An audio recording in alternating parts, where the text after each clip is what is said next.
சேலம் மாவட்டம் மேட்டூர் அருகே நங்கவல்லி சந்தையில் வாரந்தோறும் ஞாயிற்றுக்கிழமை ஆடு மாடுகள் விற்பனை செய்யப்படுகிறது. அதன்படி இன்று நடைபெற்ற வாரச்சந்தையில் சேலம், நாமக்கல், ஈரோடு, தருமபுரி ஆகிய மாவட்டத்திலிருந்து வியாபாரிகள் ஆடு, மாடு, கோழி உள்ளிட்ட கால்நடைகளை வாங்க விற்க வருகை தந்தனர். இதில் 10 கிலோ எடை கொண்ட ஆடு 10,000 முதல் 14,000 வரை விற்பனை செய்யப்பட்டது. இதேபோல் 10 கிலோ எடை கொண்ட ஆட்டுக்கிடாய் 12,000 முதல் 18,000 வரை விற்பனை செய்யப்பட்டது. நாளை பக்ரீத் பண்டிகைக்காக ஆடுகளை வாங்க ஏராளமானோர் குவிந்ததால் ஆடுகள் விலை 3,000 முதல் 4,000 ரூபாய் வரை உயர்ந்து விற்பனையானதாக விவசாயிகள் மகிழ்ச்சியடைந்தனர். ராமநாதபுரம் மாவட்டம் திருவாடனை தாலுகா அலுவலகம் முன்பு சேது சீமை பட்டாளத்தின் சார்பில் கல்வான் பள்ளத்தாக்கில் வீரமரணம் அடைந்த ஹவில்தார் பழனி நினைவாக மாரத்தான் போட்டி நடைபெற்றது. காவல் துணை கண்காணிப்பாளர் நிரேஷ் துவக்கி வைத்த இப்போட்டியில் பல்வேறு மாவட்டங்களிலிருந்து முதியவர்கள், சிறுவர்கள் மற்றும் ஆண்கள், பெண்கள், இளைஞர்கள் என பலர் கலந்து கொண்டனர். இதனைத் தொடர்ந்து போட்டியில் வெற்றி பெற்றவர்களுக்கு பணம், கேடயம் மற்றும் மெடல் ஆகியவற்றை திருவாடனை காவல் ஆய்வாளர் ஜெயபாண்டியன் வழங்கினார். ஞாயிற்றுக்கிழமை பக்ரீத் பண்டிகை என தொடர் விடுமுறை காரணமாக தென்காசி மாவட்டம் குற்றால அருவிகளுக்கு வரும் சுற்றுலாப் பயணிகளின் கூட்டம் அதிகரித்து காணப்படுகிறது. மேலும் பழைய குற்றாலத்திலிருந்து செல்லும் சுற்றுலாப் பயணிகளின் வாகனங்கள் அனைத்தும் வனப்பகுதியின் எல்லையிலேயே சுமார் 1 கிலோமீட்டர் தூரத்திற்கு முன்பாக நிறுத்தப்படுவதால் முதியவர்கள் மற்றும் சிறுவர், சிறுமியர்கள் அருவிக்கரைக்கு நடந்து செல்ல முடியாமல் மிகவும் சிரமத்திற்கு உள்ளாகி வருகின்றனர். உலக தந்தையர் தினத்தையொட்டி ஈரோடு வேளாளர் மகளிர் கல்லூரி வளாகத்தில் ஃபெமினைன் நடத்தும் மாதவிடாய் சுகாதார விழிப்புணர்வு உருவப்படம் வரையும் உலக சாதனை நிகழ்ச்சி நடைபெற்றது. இந்நிகழ்ச்சியை மாவட்ட காவல் ஆணையர் ஜவஹர், ஈரோடு மாநகராட்சி மேயர் நாகரத்தினம் ஆகியோர் தொடங்கி வைத்தனர். இந்நிகழ்ச்சியில் ஈரோட்டை சேர்ந்த 1000 தந்தையர்கள் 1000 சதுர அடியில் 3000 மாதவிடாய் சுகாதார நாப்கின்களை வைத்து விழிப்புணர்வு உருவப்படத்தை உருவாக்கினர்.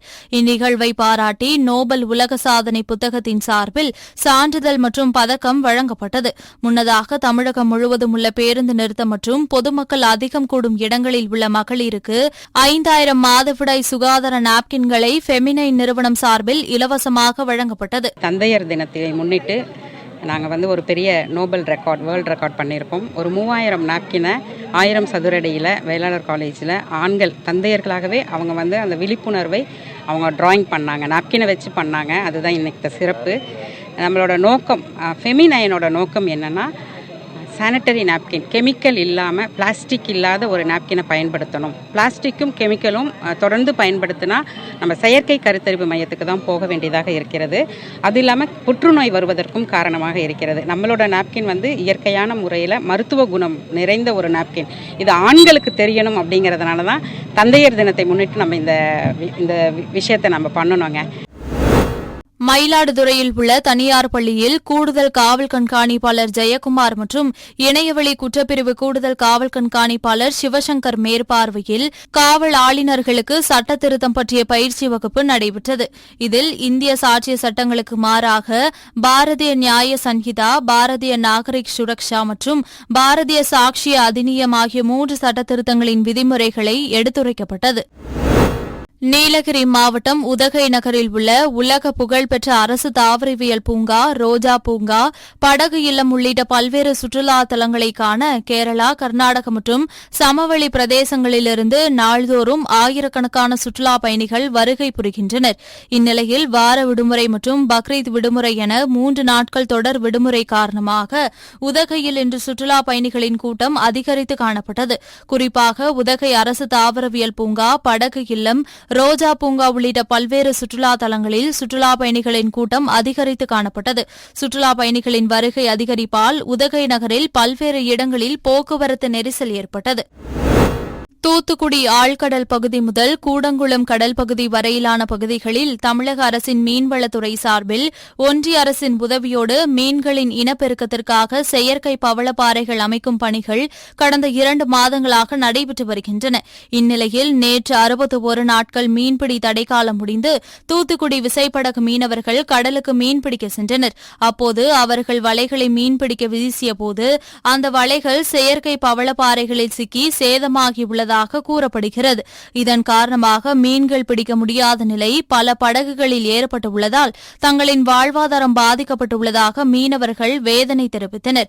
எனவே அரசு மற்றும் மீன்வளத்துறை அதிகாரிகள் இந்த விஷயத்தில் உடனடியாக தலையிட்டு விசைப்படகு மீனவர்கள் தொழில் செய்யாத தீவு பகுதிகள் அருகே உள்ள கடல் பகுதியில் இந்த செயற்கை பவளப்பாறைகளை அமைக்க வேண்டும் என விசைப்படகு மீனவர்கள் கோரிக்கை விடுத்துள்ளனர். 2 மாசம் தடை காலம் முடிஞ்சு நாங்க நேற்று தான் மீன் பிடிக்க கடலுக்கு போயிருக்கோம். ஆனா அங்க போனா எங்களுக்கு ஒரு பேர் அதிர்ச்சி காத்திருக்கு. என்னன்னு பார்த்தா மீன் வளத்தை பெருக்கிற பவளப்பாறையை காப்பாத்துறேன்னு சொல்லிட்டு எங்களுடைய வாழ்வாதாரத்தை, மீனவருடைய வாழ்வாதாரத்தை மத்திய அரசும் மாநில அரசும் சேர்ந்து போட்டி போட்டு அழிச்சுக்கிட்டு இருக்காங்க.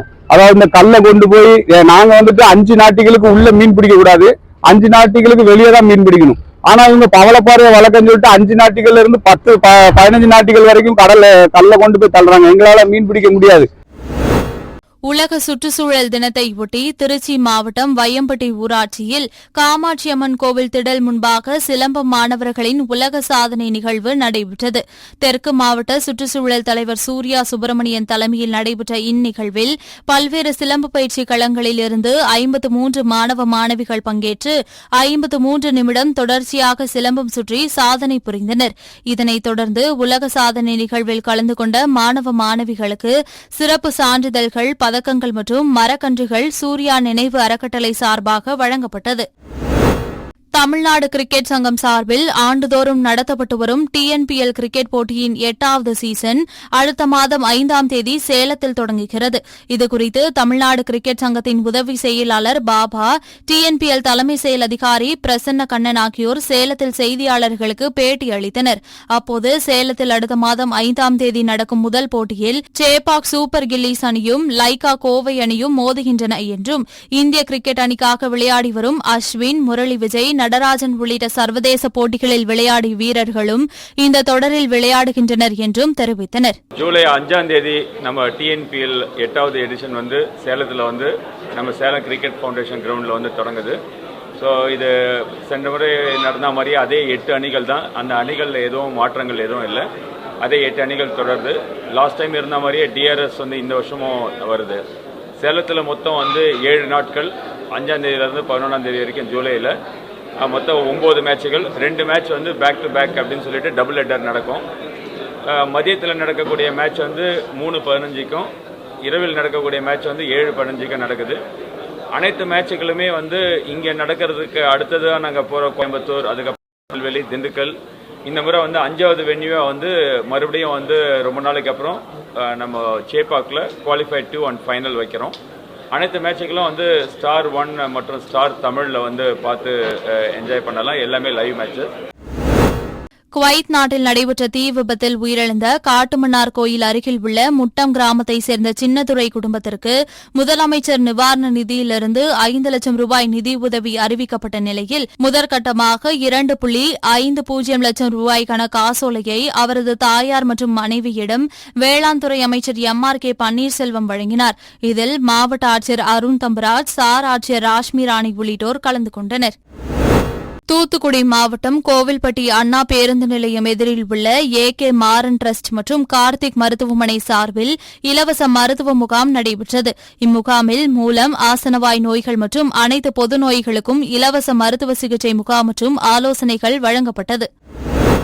தேனி மாவட்டம் ஆண்டிப்பட்டி அருகே உள்ள டானா தோட்டம் வனப்பகுதியிலிருந்து தண்ணீரை தேடி கடமான் ஒன்று மலையடிவார மாந்தோப்பிற்குள் புகுந்தது. இந்நிலையில் தோட்டத்தில் சுற்றித் திரிந்த நாய்கள் மானை விரட்டி கடிக்க தொடங்கியுள்ளது. இதனை கண்ட அப்பகுதி மக்கள் நாய்களை விரட்டினர். இந்நிலையில் நாய்கள் கடித்ததில் கடமானின் கால் மற்றும் தொண்டை பகுதிகளில் பலத்த காயம் ஏற்பட்டு பயந்து நடுங்கியபடி சாலையோரம் நின்று கொண்டிருந்துள்ளது. பின்னர் இதுகுறித்து அப்பகுதி மக்கள் வனத்துறையினரிடம் தகவல் தெரிவித்துள்ளனர். அதன் பேரில் சம்பவ இடத்திற்கு வந்த வனத்துறையினர் சுமார் அரை மணி நேரம் போராட்டத்திற்கு பின் கடமானை வனப்பகுதிக்குள் விட்டனர். தேனி மாவட்டம் ஆண்டிப்பட்டி அருகே உள்ள சித்தார்பட்டி கிராமத்தைச் சேர்ந்தவர்கள் பாண்டியன் தமிழ்செல்வி தம்பதியினர். இவர்களுக்கு 2 பெண் குழந்தைகள் உள்ளனர். இந்நிலையில் 2 வயது குழந்தையான லித்திகா ஸ்ரீக்கு வீட்டில் தூங்கிக் கொண்டிருந்தபோது வாயில் திடீரென நுரை தள்ளியுள்ளது. இதனை கண்டு அதிர்ச்சியடைந்த தமிழ்செல்வி அருகில் உள்ள ராஜதானி அரசு ஆரம்ப சுகாதார நிலையத்திற்கு கொண்டு சென்றுள்ளார். அங்கு குழந்தையை பரிசோதித்த மருத்துவர்கள் குழந்தையின் ரத்தத்தில் சர்க்கரையின் அளவு அதிகமாக இருந்ததாக கூறியுள்ளனர். இதனைத் தொடர்ந்து தொடர்ந்து மேல் சிகிச்சைக்காக தேனி அரசு மருத்துவக் கல்லூரி மருத்துவமனைக்கு அனுப்பி வைத்தனர். அங்கு சிகிச்சை அளிக்கப்பட்டு வந்த நிலையில் சிகிச்சை பலனின்றி குழந்தை பரிதாபமாக உயிரிழந்தது. மேலும் இச்சம்பவம் குறித்து ராஜதானி காவல்துறையினர் வழக்கு பதிவு செய்து விசாரணை மேற்கொண்டு வருகின்றனர். மீன்களின் இனப்பெருக்கத்திற்காக மீன்பிடி தடைக்காலம் அமல்படுத்தப்பட்டு ஆண்டுதோறும் கடைபிடிக்கப்பட்டு வருகின்றன.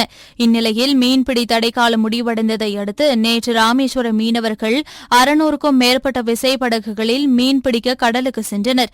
இதனையடுத்து மீனவர்களுக்கு போதிய அளவில் மீன்வரத்து கிடைக்காததாலும் பிடித்து வைத்த நண்டு, இறால், கணவாய் உள்ளிட்ட மீன்களுக்கு போதிய விலை கிடைக்காததாலும் மீன்களை வாங்க வெளி மாவட்டம் மற்றும் மாநிலத்திலிருந்து அதிக அளவில் வியாபாரிகள் வராததால் மீன்களின் விலை வீழ்ச்சியடைந்ததாக மீனவர்கள் கவலை தெரிவித்துள்ளனர். சேலம் மாவட்டம் காந்தி விளையாட்டு மைதானத்தில் டேக்வாண்டோ அசோசியேஷன் தமிழ்நாடு சார்பில் 4வது தமிழ்நாடு ஜூனியர் டேக்வாண்டோ சாம்பியன்ஷிப் போட்டி நடைபெற்றது.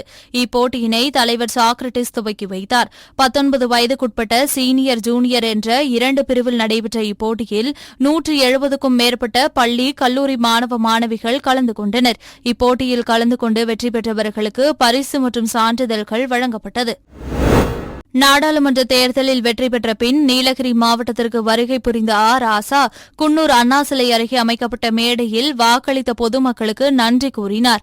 இதனைத் தொடர்ந்து பேசிய அவர், நரேந்திர மோடி சீனாவை பார்த்து பயப்படுகிறாரோ இல்லையோ, முதலமைச்சர் மு.க.ஸ்டாலினை பார்த்து பயப்படுவதாக தெரிவித்தார். அவர் சீனாவை பார்த்து பயப்படுகிறாரோ இல்லையோ, அமெரிக்காவை பார்த்து பயப்படுகிறாரோ இல்லையோ, நம்முடைய தலைவர் முத்துவேல் கருணாநிதி ஸ்டாலின் என்கின்ற அந்த மகத்தான மனிதரையும் அவருக்கு பின்னாலே இருக்கின்ற திராவிட முன்னேற்ற கழகத்தை பார்த்துதான் அவருக்கு பயம், அவருக்கு சிம்ம சொப்பனம். செங்கல்பட்டு மாவட்டம் கூடுவாஞ்சேரி அடுத்த பொத்திவாக்கத்தில் உள்ள தமிழ்நாடு கமாண்டோ பள்ளி பயிற்சி மையத்தில் மகளிர் காவலருக்கான சிறப்பு அகில இந்திய காவல்துறை துப்பாக்கி சுடுதல் போட்டி நடைபெற்றது. இப்போட்டியினை தாம்பரம் மாநகர காவல் ஆணையர் அமுல்ராஜ் துவக்கி வைத்தார். அப்போது இணை ஆணையர் மகேஸ்வரி, செங்கல்பட்டு மாவட்ட காவல் கண்காணிப்பாளர் சாய் பிரணீத் உள்ளிட்டோர் உடனிருந்தனர். இப்போட்டியில் தமிழ்நாடு உள்ளிட்ட இந்திய காவல்துறை அமைப்புகள், ஒன்றிய ஆயுதப்படைகள் சேர்ந்த 8 உயர் அதிகாரிகள் உட்பட 454 மகளிர் காவலர்கள் பங்கேற்றனர். மயிலாடுதுறை மாவட்டம் தரங்கம்பாடி நாட்டார் தெருவை சேர்ந்த தவசிமுத்துவின் மகன் உதயகுமார். இவர் அதே பகுதியைச் சேர்ந்த 16 வயது சிறுமியை காதலித்து வந்துள்ளார். இதனை அறிந்த சிறுமியின் பெற்றோர் சிறுமியை கும்பகோணம் அருகே தேப்பெருமாநல்லூர் கிராமத்தைச் சேர்ந்த ரஞ்சித் என்ற இளைஞருக்கு திருமணம் செய்து வைத்துள்ளனர். இந்த திருமணத்தை விரும்பாத சிறுமி தனது காதலன் உதயகுமாரை செல்போனில் அழைத்து திருமணம் செய்து கொள்ளும்படி தெரிவித்துள்ளார். இதனையடுத்து உதயகுமார் கடந்த 9ஆம் தேதி சிறுமியை அழைத்துக் கொண்டு தனது வீட்டிற்கு சென்றுள்ளார். பின்னர் இதுகுறித்து மயிலாடுதுறை மாவட்ட குழந்தைகள் பாதுகாப்பு நல அலுவலகத்திற்கு புகார் வந்துள்ளது. இந்த புகாரை அடுத்து மாவட்ட குழந்தைகள் பாதுகாப்பு நல அலுவலக சமூக பணியாளர் ஆரோக்கியராஜ் சம்பவம் தொடர்பாக மயிலாடுதுறை அனைத்து மகளிர் காவல் நிலையத்தில் புகார் அளித்துள்ளார். அதன் பேரில் திருமண தடை சட்டம் மற்றும் போக்சோ சட்டத்தின் கீழ் வழக்கு பதிவு செய்த மகளிர் போலீசார் ரஞ்சித் மற்றும் உதயகுமார் ஆகிய 2 பேரையும் கைது செய்து நீதிமன்றத்தில் ஆஜர்படுத்தி சிறையில் அடைத்தனர். புதுச்சேரி பாகூர் தொகுதி திமுக சட்டமன்ற உறுப்பினரும் புதுச்சேரி மாநில திமுக பொருளாளருமான செந்தில்குமார் தன்னுடைய தொகுதியில் உள்ள இளைஞர்கள் மற்றும் மாணவ மாணவிகள் நலனுக்காக பல்வேறு நலத்திட்டங்களை மேற்கொண்டு வருகிறார். அந்த வகையில் தனியார் நிறுவனத்தின் சமூக பொறுப்பு நிதி திட்டத்தின் கீழ் ரூபாய் 30 லட்சம் மதிப்பீட்டில் குருவிநத்தம் கிராமத்தில் உள்ள அரசு பள்ளியில் உலக தரத்திலான கூடைப்பந்து மைதானத்தை அமைத்துள்ளார். இதனையடுத்து இதன் திறப்பு விழா சட்டமன்ற உறுப்பினர் செந்தில்குமார் தலைமையில் நடைபெற்றது. இந்த விழாவில் தனியார் நிறுவன அதிகாரிகள், பள்ளிக் கல்வித்துறை அதிகாரிகள் மற்றும் ஊர் பொதுமக்கள் திரளானோர் கலந்து கொண்டனர்.